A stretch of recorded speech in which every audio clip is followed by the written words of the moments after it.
रही मन पर उपकार करत न यारी बीच, मास दियो शिव भूप ने दीन्यो हाड़ दधीच। रहीमदास कहते हैं कि परोपकारी लोग जो पर उपकार करते हैं, जो दूसरों का भला करते हैं, उनके बीच में कभी स्वार्थ नहीं आता, वो कभी भी अपना उसके बीच में नहीं सोचते हैं। जिस तरह जो राजा था, कौन सा राजा? राजा शिवी ने कबूतर की जान बचाने के लिए बाज को अपना मांस दे दिया था और जरा भी नहीं सोचा। और उसी तरह जो ऋषि दधीच थे, उन्होंने इंद्र को अपनी हड्डियां दान में दे दी थी वज्र बनाने के लिए। क्यों कि ये कहा गया कि दधीच जी की हड्डियों से अगर वो वज्र बनेगा तो उससे असुरों का, दानवों का नाश हो जाएगा। इसलिए जो लोग होते हैं, जो परोपकारी लोग होते हैं, वो दूसरे का भला करने में, दूसरे का हित करने में कभी भी वो ये नहीं सोचते कि इसमें हमारा स्वार्थ क्या है। परोपकारी लोग, बड़े लोग ऐसा ही करते हैं जिस तरह से राजा शिवी ने और महर्षि दधीच ने ऐसा किया। ये हमारी पौराणिक कथाएं हैं जिनका प्रसंग लेकर रहीम ने हमें वो दृष्टांत दिए हैं ताकि हम भी उनसे कुछ प्रेरणा ग्रहण कर सके। 7 नंबर का दुआ है, रहीमन पानी राखिए बिन पानी सब सून, पानी गए न ओबरे मोती मानस चून। मोती की चमक, मोती की आभा जब तक रहती है जब उसमें पानी हो, उसमें चमक हो, चमक, आभ। और मनुष्य के अंदर भी पानी हो। मनुष्य के अंदर पानी कैसे हो सकता है?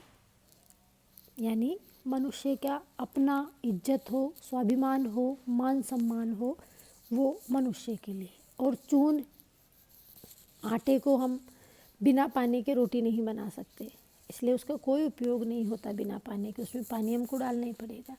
इसी तरह बिना मान सम्मान के, बिना व्यक्ति को हम मान सम्मान के बिना उसके पानी कहते हैं इसका तो बिल्कुल पानी उतर गया। हमारे यहाँ कई बार कहा भी जाता है कि इसका पानी उतर गया। पानी उतर गया मतलब शर्म छूट गई। तो व्यक्ति को अपना मान सम्मान रखना चाहिए। रहीमन पानी राखिए, रहीमदास कहते हैं कि अपना पानी, इन तीनों को जरूर रखना चाहिए। मोती को अपनी चमक, अपनी आभ, अपनी आभा रखनी चाहिए। मनुष्य को अपना मान सम्मान रखना चाहिए।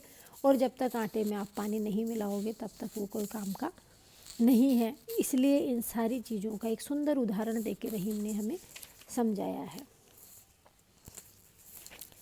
फिर है, रहीमन प्रीत न कीजिए जस खीरा के कीन, ऊपर से तो दिल मिला भीतर फाके तीन। रहीमदास कहते हैं कि प्रेम अगर करो तो किस तरह करो?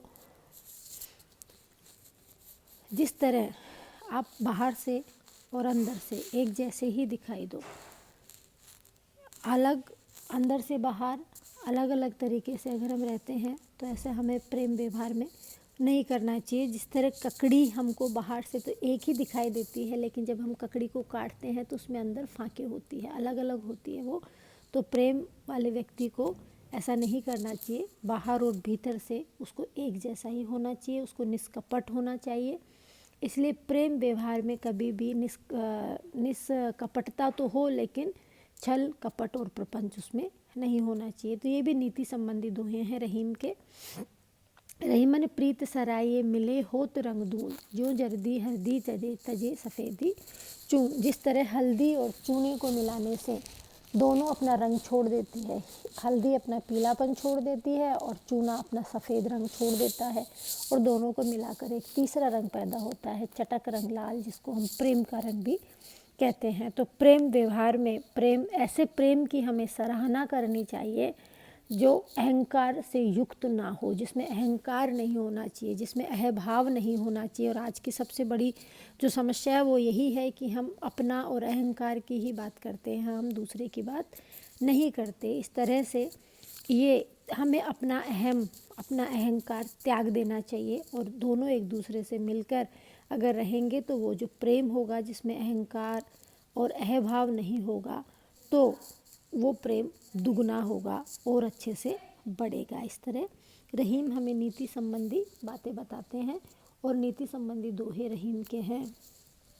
रहीम भी कृष्ण भक्ति कवि ही हैं और कृष्ण के अनन्य भक्त थे रहीम, और वो लिखते थे। इसके साथ ही साथ वो नीति संबंधी दोहे भी उनके काफ़ी हैं। और रहीम हमें एक नैतिकता क्या एक ऐसा पाठ पढ़ाते हैं जो समाज के लिए मान्य है और जो व्यक्ति के व्यवहार के लिए भी मान्य है।